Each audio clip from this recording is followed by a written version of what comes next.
Ladies and gentlemen, you are watching a Zona film review.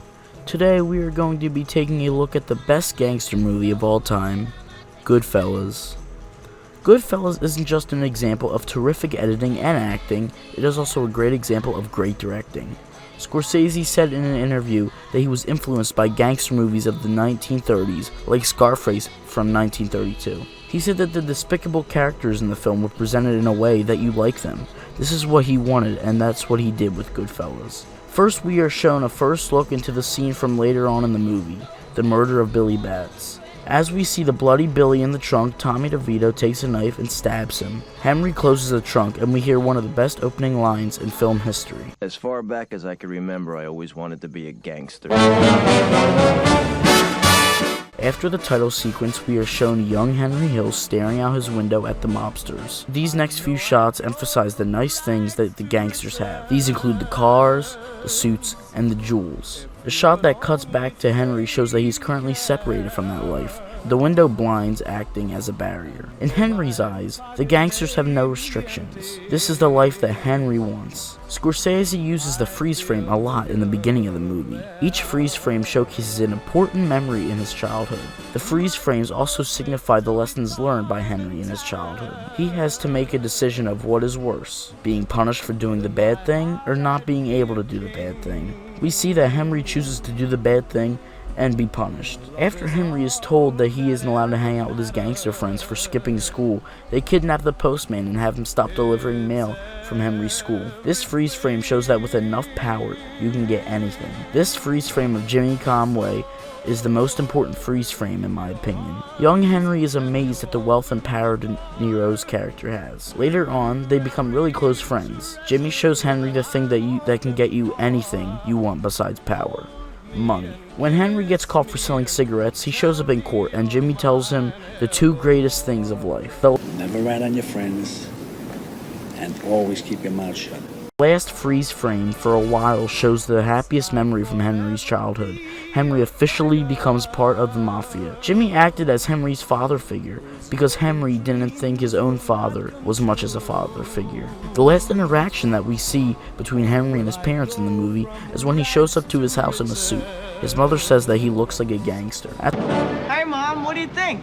You look like a gangster. At this moment, Henry finally chooses his mob family between his own family. Although the freeze frames appear less frequently while Henry is an adult, they still happen. This one, after they kill Billy Batts, shows that there was nothing that gained from killing him and that crime wasn't exciting anymore. An article from the New York Post stated that women cannot understand Goodfellas, and I disagree. Anyone can enjoy this terrific movie. The only good point that I could see in this article is that the mob is about proving masculinity. We are shown that there is no women in the mob. Things like having girlfriends and beating up people to get what they want would be an example of proving masculinity. Nobody proves their masculinity more than Tommy DeVito.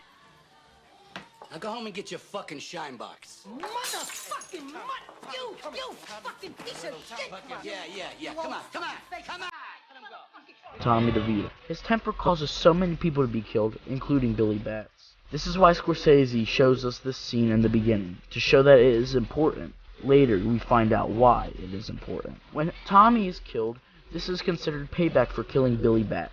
Towards the end, Henry decides to break the two main rules given to him by Jimmy in the beginning, and he decides to rat him out. Henry is violent because of his inability to balance his personal and mob lives. This leads to his downfall, Karen. Karen is one of the most important characters in the movie. Never mind, the most. She's the only character besides Henry to give a voice-over narration. She gives a feminine look on the life, and is the most relatable. Karen is a normal person who gets drugged into the lifestyle because of its luxury. Henry wasn't attracted to her in the beginning, but when she yells at him, he starts to respect her more for standing up for herself. This is why she doesn't leave Henry, even after all of the abuse.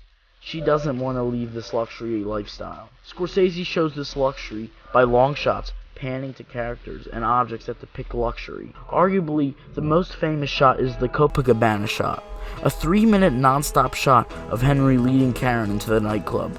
The camera is meant to show an accurate depiction of Karen's point of view. The camera is at her eye level, which pans at the chefs and the people in the nightclub. The song "And Then He Kissed Me" by the Crystals plays in the background. Us, the audience, and Karen are becoming very comfortable with this way of living. When Henry gets a call from Karen explaining that her neighbor touched and abused her, Henry then very swiftly picks her up and drives her to her house. After Henry beats down on him, he hands the bloody gun to Karen. Karen isn't the same after this. She's now inducted into the life of the mob. Another great scene in the movie is the scene with all the photos. These photos show us into the real lives of these characters. This also helps show how close the mafia family actually is. Henry's arrest for moving drugs changes the whole pace of the movie. The long, luxurious shots of luxury are replaced with quickly cut and fast-moving shots. The music also changes very fastly. This could be because Henry is very coked up and the shots are turning to the rate of his heartbeat. He is trying to balance so many things in one day. We are also shown how paranoid he becomes when he is being watched by the police. The entire portion of the movie is designed to be intense. Towards the end of the sequence, his nanny gives him a problem. I gotta go home. What do you mean you gotta go home? I've been carrying around this stuff all day. We gotta start taping it to your leg. We gotta go soon. I gotta go home and get my hat. Forget your fucking hat. What, are you kidding me? Just what I need now is a trip to Rockaway because you want to get your hat? I need it. I gotta have it. It's my lucky hat. I never fly without it. And then, as he leaves the house with her to get her hat, he is caught by the police. Henry then gives Jimmy and Paulie into the cops. We then see a fourth wall break, which shows that he is out of the mob for good. The ending scene shows Henry step out of his new suburban house to pick up the newspaper. He is forced to live life in jail. The reason I call it jail is because when Henry closes the door, the sound effect of a jail cell door closing plays over the sound of his door shutting. Henry is now back to where he started, trapped in an average life. The soundtrack.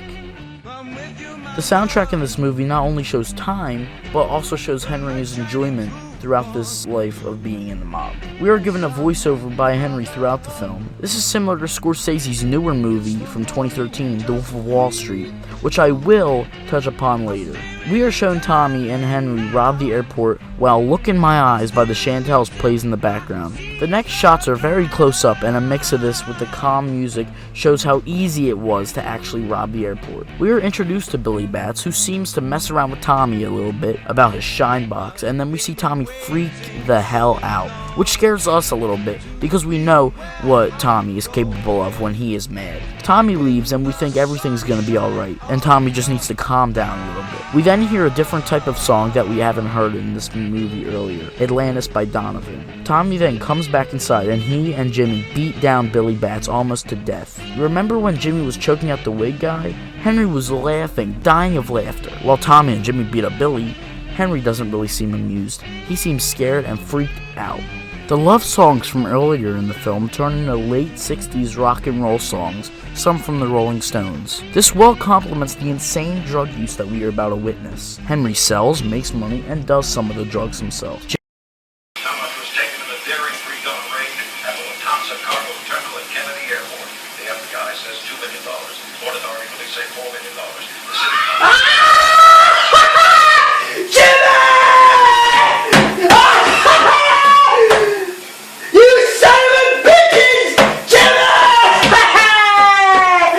Jimmy starts to pull together the Lufthansa heist, while Henry expands his drug business. He brings in his nanny to help him with this business. To celebrate the success of the heist, we get another interesting song choice, Frosty the Snowman. It is Christmas time during the celebration, but the song also shows that Henry is starting to enjoy the gangster life more. It is Christmas time during the celebration, but this song also shows that Henry is starting to enjoy gangster life more. Jimmy starts to get mad that his friends are showing off too much money and confronts everybody who does. He then has Tommy kill Slacks because he was the first man to mess up. Jimmy then realizes that he could just kill everyone involved to keep all of the earnings and for everybody to keep their mouth shut. The song Sunshine for Love plays to showcase his malicious thoughts. To all the deaths Jimmy caused, we get a pan of the deaths while Layla by Derek and the Dominoes plays. The movie is going into its final act and it's going there pretty fast. When Tommy dies due to the Billy Batts incident, we are shown that Jimmy's a defeated man. He killed most of his friends. He kept 2, and the one just died. This man is a defeated man.